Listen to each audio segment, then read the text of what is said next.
So next one. Next, Siman 63. Prohibition of verbal abuse and deceiving people. So that's a very big topic, and I actually apologize to somebody about this issue, because I offered person like to do some mitzvah, like mitzvah opportunity, and then the person gave me answer, and I was so ashamed because I completely forgot. That person told me that that he's not capable of doing like this person have this life situation, whatever is it, I'm not going to say, but I completely forgot. And then he said, I would love to do mitzvah, but this and that. And I apologize. I said I did not mean to say in this way, because it's going to be exactly as it says here, deceiving people, deceiving people, like stealing their mind, right? So meaning that you, the example would be you know that that your neighbors, or right, they go to vacation, let's say on Sunday, right? No, on Saturday, all right, on Sunday. So he said, you know what, we're planning a barbecue on Wednesday night. Can you come over? It would be wonderful for you to have you over. He said, oh, I'm sorry to hear that. No, but we actually going to, no, thank you very much, but we actually go to vacation. Of course, he knew that they're going to vacation. You understand? So, but you invited them to just to sound nice. You didn't have any plan for barbecue, so that's the thing. So I apologize to that person, but okay. So that's not what we do. It's also considered to be a thievery, to steal, like to put somebody in that situation. So we try never to do it.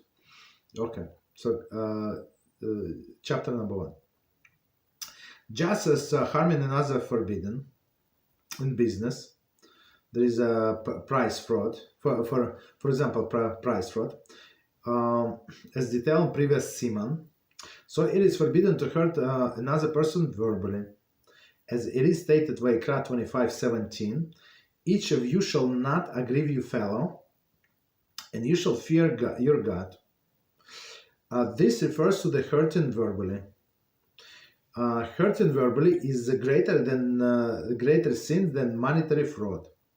For with regard to this, there is monetary fraud, restitution is possible, and with regard to this, there is hurting verbally, restitution is not possible. There is monetary fraud, affect only the victim's money, whereas there is a hurting verbally, affects the victim very self. Okay, so let's finish reading, and then we're going to see with the commentary.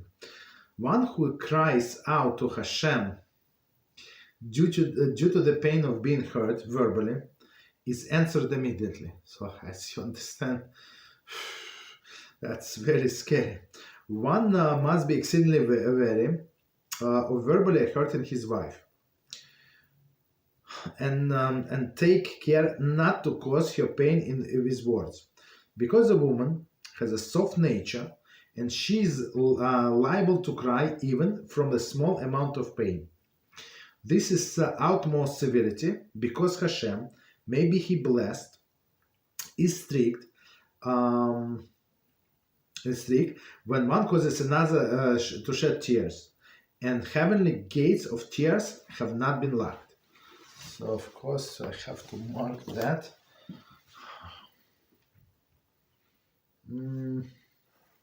Let's do it one more time, and we're going to explain. It's a lot to say, as you can see. So again, so the topic is prohibition of verbal abuse, and it's if I remember correctly, it's one of the 613 mitzvahs. It's not like right. It's not a good advice not to hurt somebody verbally. It's one of the prohibitions. Okay, negative commandments. So one more time, just as harming another is forbidden in business, there is price fraud. It is as described in the previous Siman. So it is forbidden to hurt another person verbally.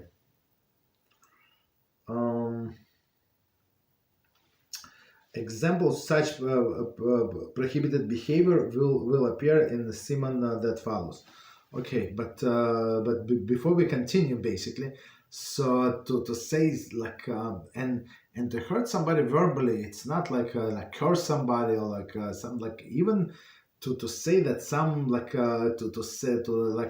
say out about somebody's deficiency and you know that this person is self-conscious about I don't know whatever that he does not have money, that he cannot support his family. I don't know this, that, women about their looks, about their whatever.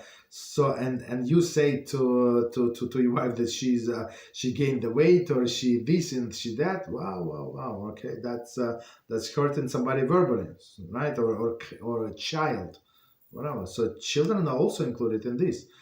And the biggest problem with children, I'm going to tell what is the biggest problem with children, that they cannot forgive. They do, so according to Torah, they don't have mental capacity to forgive. So if somebody offended a child, right, and what was wrong, so they have to apologize to that child when he or she become bar or bas mitzvah, right? So we have to be very, very careful with it because, right, if you ask forgiveness from grown up, no problem, right? A person, let's say, see that you're sincere and that they forgive you, but child cannot. That's a big problem. Continue. As it stated in Vayikra 25:17, each of you shall not aggrieve your fellow, and you shall fear God. And so you shall fear your God. So from here we see, right? So meaning HaShem knows what is going on, and people say that's not what I meant, and I wanted to help you, but it came out this way. No, right? So HaShem sees exactly what person meant, right? Of course, it says amiso, right? Your nation, your fellow, meaning somebody who is observing Torah and mitzvahs. Okay, so that's another thing. Okay, so this verse refer to hurting somebody verbally. Continue.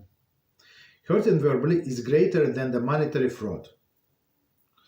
As right, so why is it greater than the monetary fraud? So you didn't give them so you what is it you borrow the money and then you said no, I didn't borrow you. Okay, so you stop playing games and you return the money, you apologize, you maybe give them a cake or something, so that's fine, right? And if they forgive you, no problem, but this the words, that's crazy. For with regard to this monetary fraud, right? Restitution is possible, as we say, you will pay back and that's it. And with regard to this, there is a hurting verbally. Restitution is not possible, right? And it says money can be replaced, but the pain caused by the verbal wrong lingers on and often cannot be erased. And I'm dealing with people, so I know exactly. So that this person goes.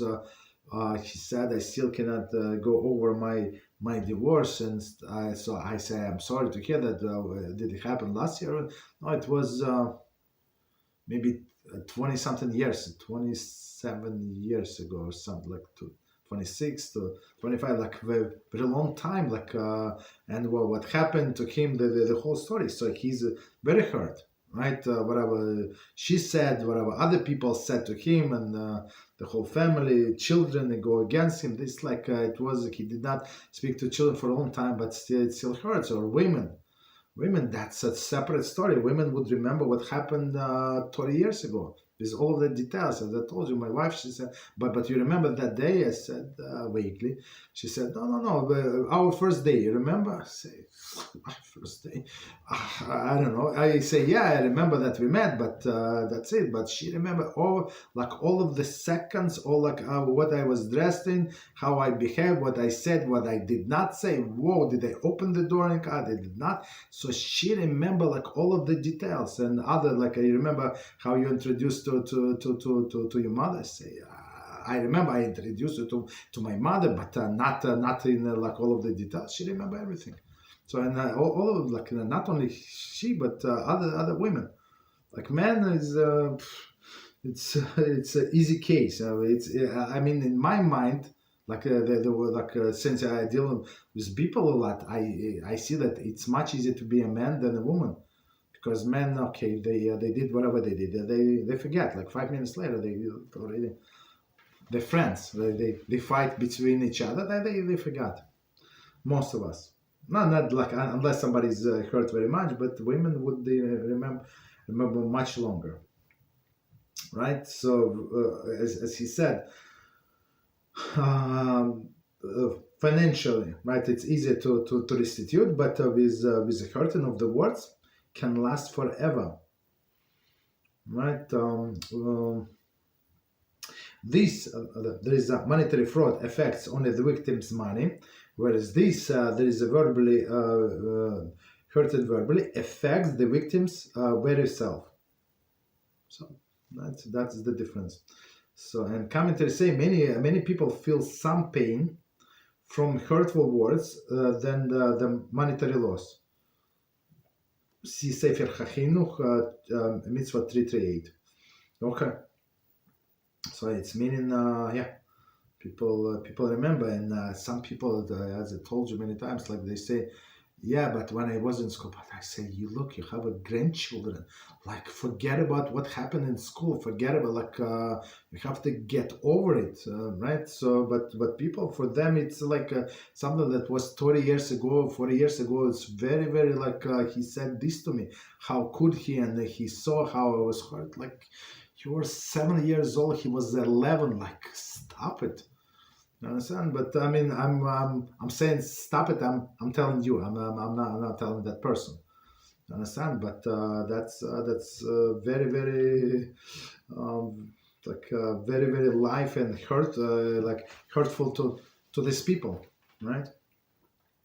One who cries, and this is the key point, right? One who cries out to HaShem due to the pain of being hurt verbally is answered immediately. As we said many times, after the destruction of the temple, the gates of the tefillah were closed up in Shemaim. So all of the tefillahs, all of the prayers go to Yerushalayim and go up there, up to Yerushalayim that is upstairs in heaven, right? But those gates were closed because guess what? I mean, everybody knows there are no gates in the Beis Hamikdash, right?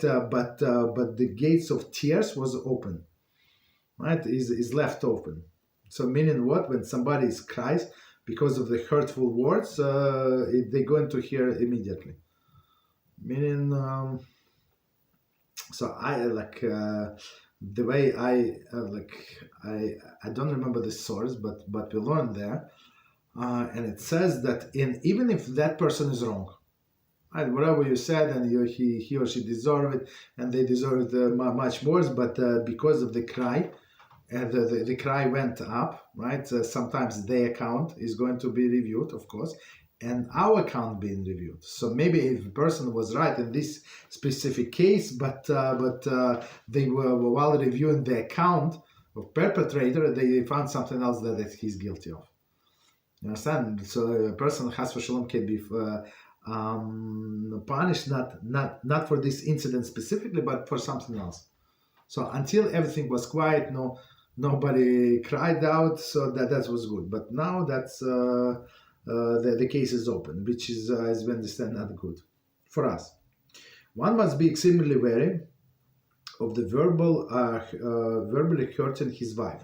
So, and wife especially, so wife is very very sensitive. right? Because wives are reflections of the husbands, right? Meaning what? So and man must understand that. So he can break his wife or he can build his wife, right? So if he's going to encourage her, like support her, give her compliments and right, with already encouragement, he can build an unbelievable person, right? And opposite is also true. So his opinion very important for her, right? Even she heard many times from her girlfriends, but she must hear from him, right? So if he's going to hurt her like verbally, so she's going to be very upset, very upset, right? Hurting his wife, and take care not to cause her pain with the words, right? So one clown said, "Yeah, look, she's this, she's that. I'm having bad thoughts." So why having bad thoughts? But she gained weight because she gained weight. She's I think she's in mid 40s, like close to 50. So like it's normal for people to gain a little weight. What I want from her, right? So the guy is crazy. So he told her something about it. It's like the woman is this age. She has a perfect control. Like she has the bottom to go on to lose the weight. Like, right. So that's of course this guy is a simple disaster. Right? Why we should be very careful with our wives?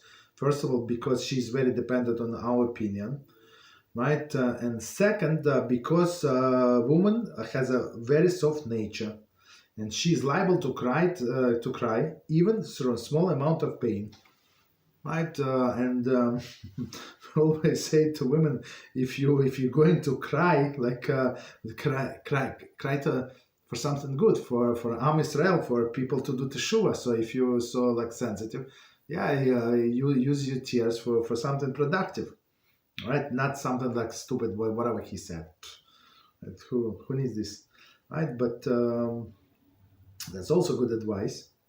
There is utmost severity because right with this person, husband of hers, because Hashem, may he be blessed, is strict, and when one causes another shed tears, so where deserved, not deserved, it's irrelevant, right? So Hashem is very strict, and the heavenly gates of tears have not been clogged.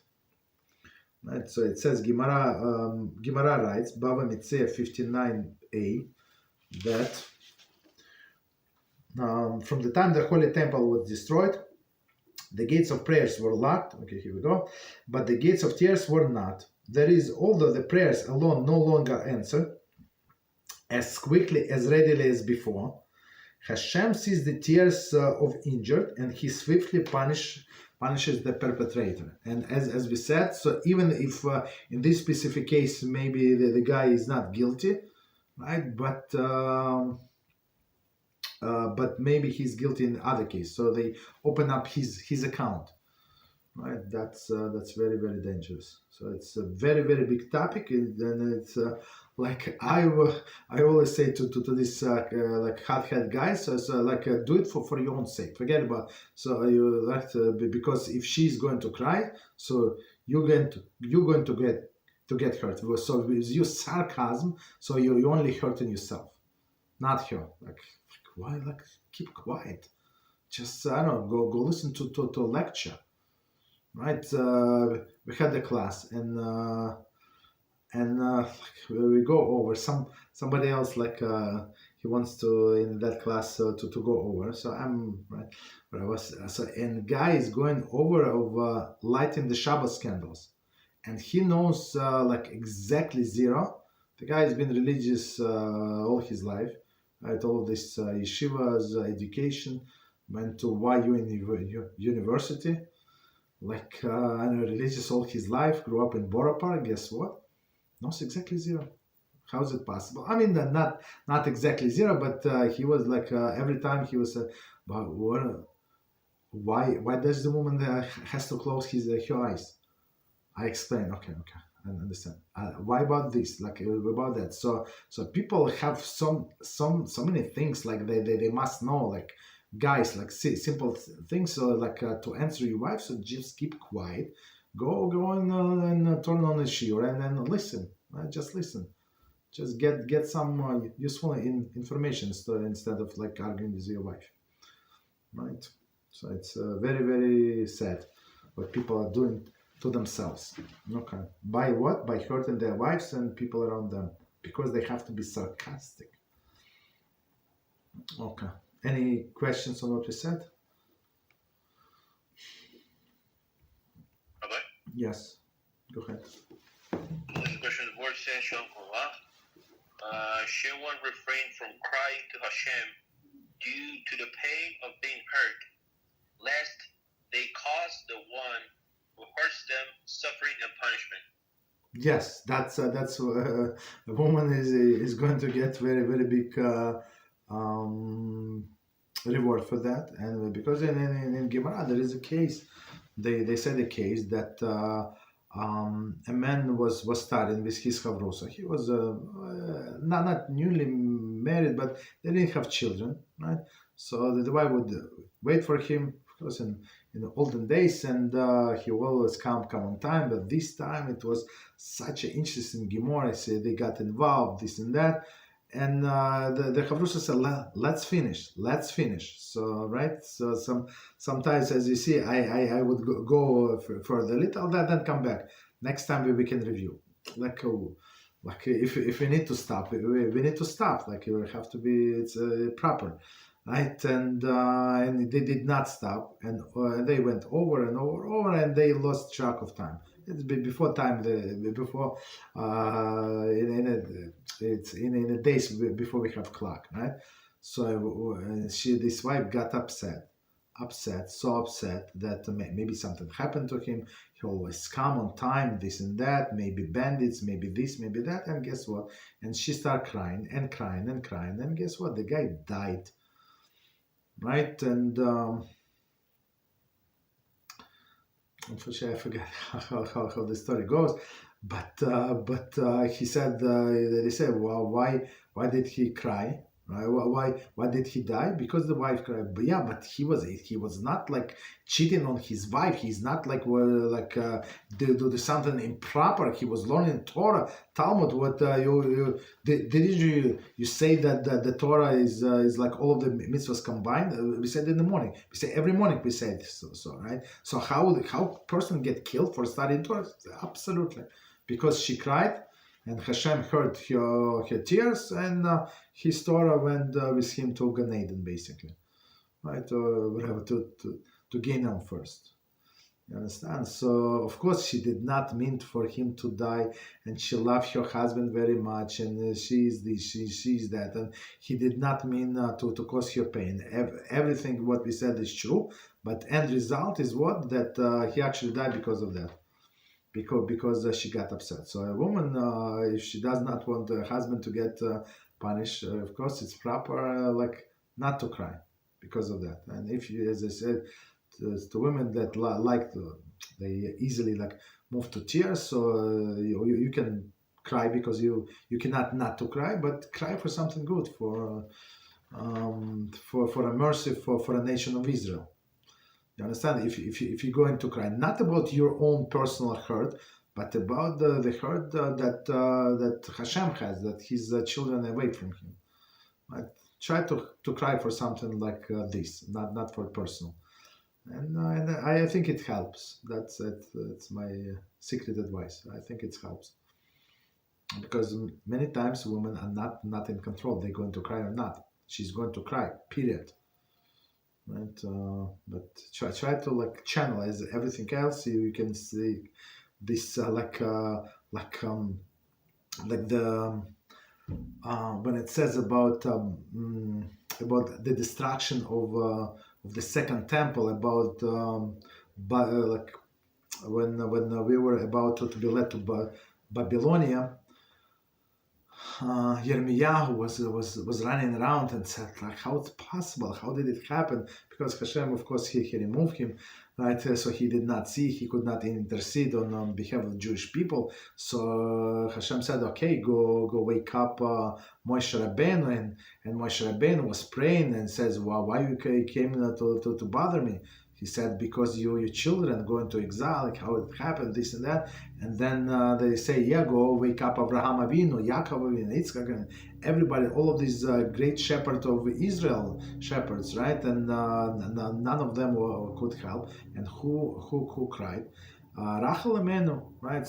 She cried to Hashem. She was not summoned, but she cried to Hashem and said, Hashem, you cannot do that. Look, because of your honor, they serve the idols. Okay, you know what? I also like overstep my honor with my overlook my honor, right?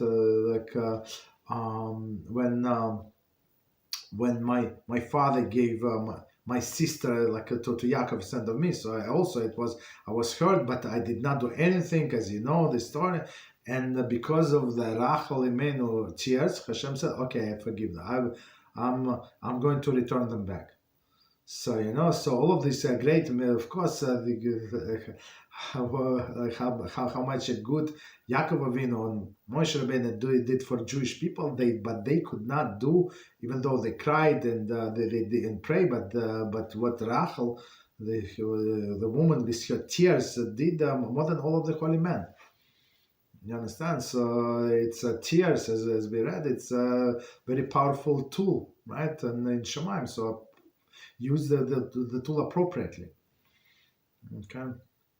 So not against your husband, of course. Husband needs some brain. We have to fix his brain. That's a different story, but not to kill him, right?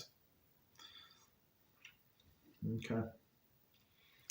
So that's, as I said, it's like very, very powerful halacha, and it's not is again. We learn remind the Kitzur Shulchan Aruch. Kitzur Shulchan Aruch does not give advices. I mean, maybe in a house, even house, it's proper. It's not exactly advice, because there is a halacha that you must watch your health. So, and it's also not advice, and this is not advice, not to make somebody cry, right? Not to make somebody not to cry, right? So it is halacha. Okay. Any other questions on this topic? Okay. Yes. So, say, for example, we get hurt verbally by someone, and we, instead of sucking it up, we take the person back in kind, and we'll spill back some venom. We say some hurtful things to him. Haz v'shalom. So how does Hashem act in the situation? Do both of the person get punished, or is this considered as if they're even, or what's the what will be the casing? So yeah, that's a very, very good question, and our sages in Gemara gives exactly the answer to your question. So they say, look, it's let's say a father, right? He has a big family, right? And he would divide everybody, like give each child a portion. He would 10 kids, right? So he give everybody a portion, and everybody comes take their portion.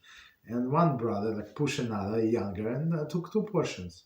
So there are two solutions from this from this situation.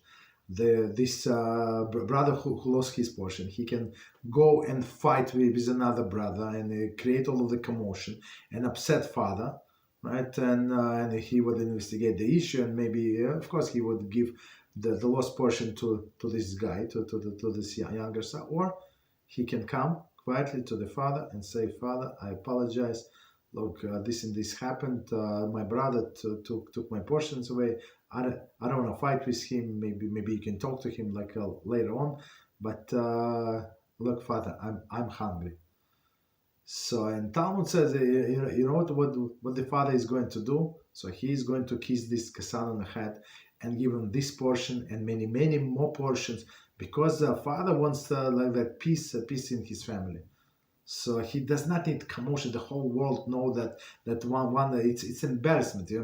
You understand? For the father, it is all of the sons. It's embarrassment when one son steals from another one. So he does not want to hear that. But when they do quietly, he said that's this younger son is not going to lose.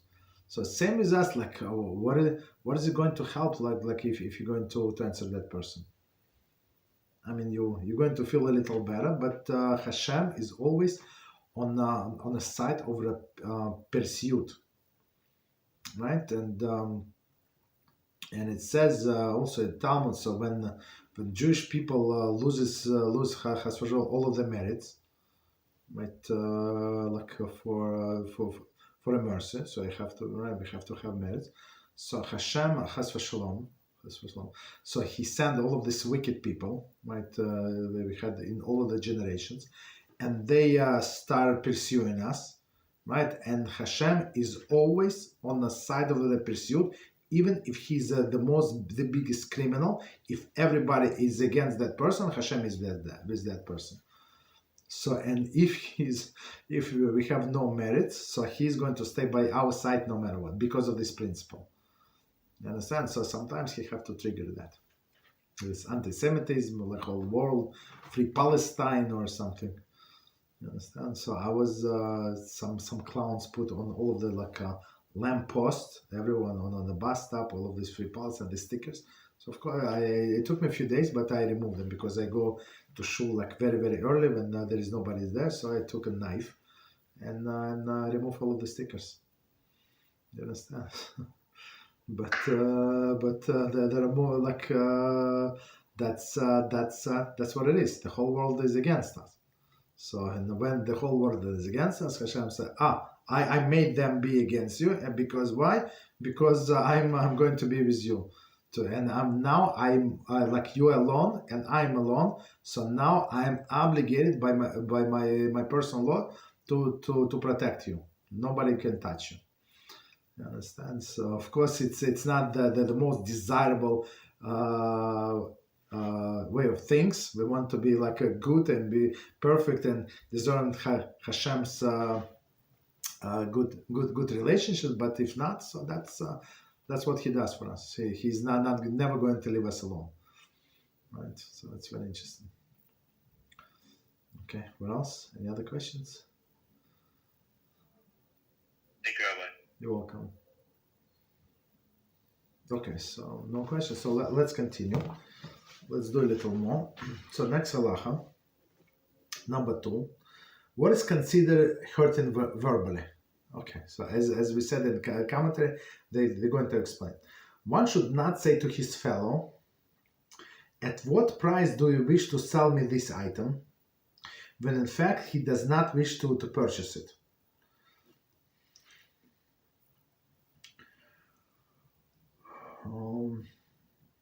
So that's a separate case. So meaning, so he said how much, and he has no wish to purchase. And me personally, I'm not talking about myself. I almost did it today. So I wonder. I have a problem with my phone. I have to replace the battery. So I thought that there is like fixing cell phone store. So I said to myself, maybe I go and ask him how much is it, like how much is to replace the battery, because I have a very old phone, right? But the battery almost dead. But then I thought to myself, I look on the internet how to fix it, so I can fix it myself. Like I thought, right? So I already ordered the battery. New battery should come on Thursday. BeEzrat HaShem. But today I thought to myself, let's go. So because I still canceled the order, so let's go and ask them like how much. Maybe if it's not significantly different. Maybe they have cheaper, but not cheaper. Like of course they buy wholesale. Maybe this, maybe that. So maybe it makes sense for me to buy. So but then I remember exactly this law. So you go and ask them the price. So you give them hope that you're going to buy it, even though so most likely I'm going to do it myself. So I bought like a good battery with good reviews. So like I'm planning to replace myself. You understand? So that's we are not allowed to go to the store and just ask the prices. Commentary.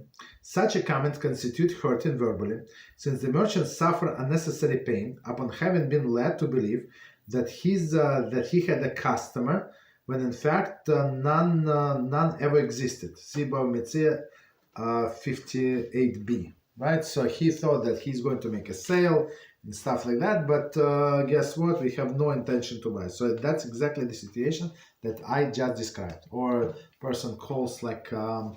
If there is even slight possibility that you're going to buy it, right? There is no problem.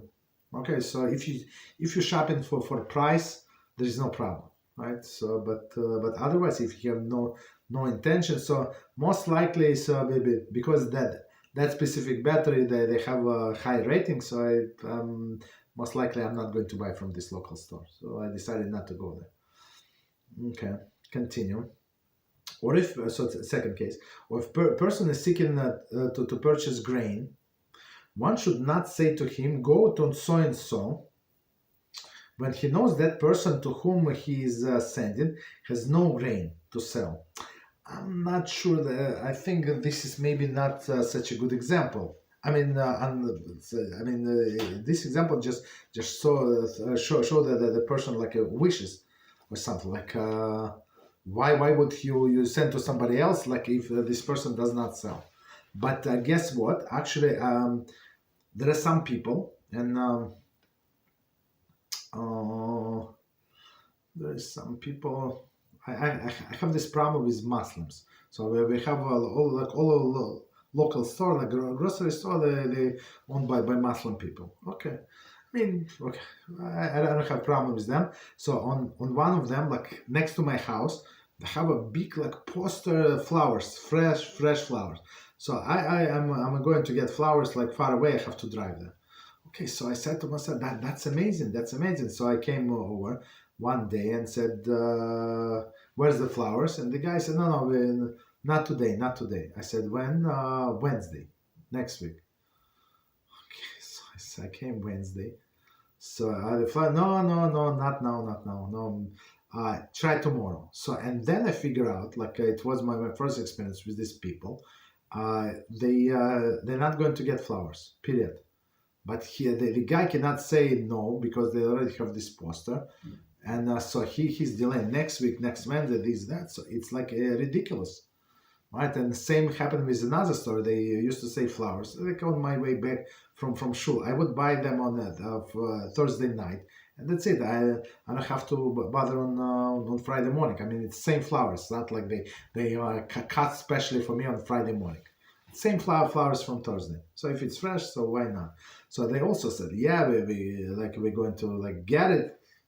No, like just say we're not going to. We had the flowers 2 months ago, 6 months ago. Somebody was selling. Now this person's not there. We do not care and don't have any flowers any longer. But they say no, the guy's not here. The lady's not here. Come maybe at night, maybe at 10 in the morning. Like all of this crazy the line. So that's the thing is that is forbidden. And I maybe because I'm Jew, maybe have different agenda, but that's exactly this case that is forbidden to us. Continue. Or so next, if one fellow has a patient, if one fellow was a patient, he should not say to him, "Remember your past deed." If somebody was a penitent, the deed to show up, he should not sell to him, remember your past deeds, or is his fellow beset by suffering, God forbid, one should not say to him, in the way that Eov colleagues say to Eov, in Eov chapter 4, 6 and 7, could you not fear HaShem? Could you not fear of HaShem have given you all of your confidence? Remember, please, which innocent person ever perished? right? So these clowns, these so-called friends, they said to Yov, look, did Hashem ever punish innocent person? Right? If he punish you, meaning that you're guilty. So of course, I mean, I can tell you, you can tell me that's normal. But when person is in pain, we don't say that, because as we said before, the person is not, he or she not receptive. I mean, me personally, so I'm different case, because I have to tell that person, because nobody is going to tell that person, right? And to one person who is very, very sick, almost dying, right, close. So I said very strongly that you understand, it's a curse from Shema. We have to do something. But I said in a sense that let's try to do something. Don't sit still. We have to do something about your situation. You understand? But if a person just say this as a friends of this Eov, without any solution, don't say that. Don't say, is it true whatever they said? 100%. He said, do you have any examples for us that Hashem punished innocent person? If he punished you, for sure, you're guilty. Understand? Commentary said, after Eov was beset by many tragedies, his friends Eliphaz set out with two other friends to comfort him. Right? Who needs this comforting? But after hearing Eov's bitter reaction to his tragedies, right? So all the children die, all of this sickness, he lost all the money, all of the prestige, everything, right? Eliphaz chastises him. I mean, it was not the time and the place, and it's actually, see how it's all interconnects. What we said today in the beginning of the class of this Hafiz Chaim, it's not the time. He wants to spill his guts. He wants to complain even about his misfortune, even against Hashem. So you just keep quiet and let him talk. You understand? So that's exactly, everything is interconnects. And next commentary on when they say, remember, please, which innocent person ever punished, right? Okay. So that person, when I said that to that person, is so very, very sick. So, and I said we have to find solution. It's not like you cannot just pretend that nothing is going on, because you're dying. So a person have paralyzed was absolutely normal person, 28 years old, I think, right? So that's we have to do something. But of course, I said, I want to help. Okay. So commentary say, Eliphaz's message to Eov was, you should have used your fear of God to find confidence and hope, meaning that Hashem, so confidence that Hashem did everything justly, right? Remember, truly innocent person never utterly destroyed. Okay, if you were truly innocent, this tragedy would never have befallen you. So of course we don't speak in this manner, because again, if you truly want to help this person, I want to help that person, right? So you don't use this language. I mean, to rebuke somebody strongly, to warn somebody, so somebody would be shaken. Yes, you can use this language, and you must, like a scared person, right? But when somebody is already in that situation, you cannot use this language. Such a hard criticism is categorized as hurting verbally, because person suffering tragic loss lacks of capacity to react constructively. So he cannot understand okay, so I'm okay, all my children died. Okay, so what do you say that I'm not God-fearing person? Okay, can you tell me again? He's not going to receptive, right? So he's not react constructively if he is told that his troubles are the result of his own misdeeds. So we have to be careful, very, very careful. Accordingly, this type of criticism hurts the person for no useful purpose. Again, as you see in all of these books, they all come together. So we're trying to for constructive purpose. Yes, you can rebuke somebody. For constructive purpose, you can do things. But here, the person is so frustrated, like as I told this mom of teenage girl, like whatever going on in the school, this and that. So you like just let her talk, just let her talk. Don't answer anything. It's whatever you say, whatever smart things you say, whatever I said for you to tell her, it's not going to work. Nothing is going to work, right? There is because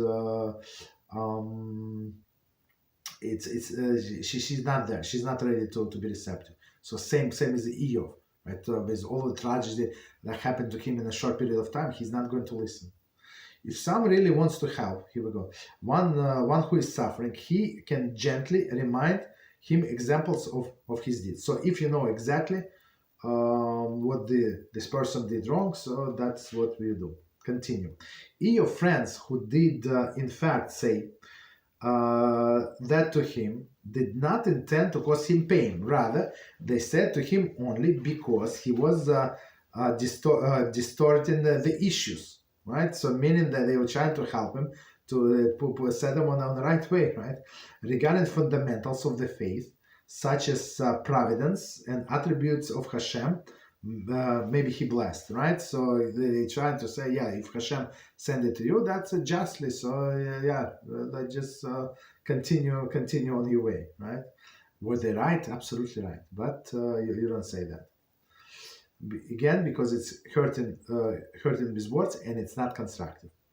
Or another example, if one is asked a question that is required knowledge of a certain subject, and he should not say to someone who is not knowledgeable in this subject, what are your response regarding this matter?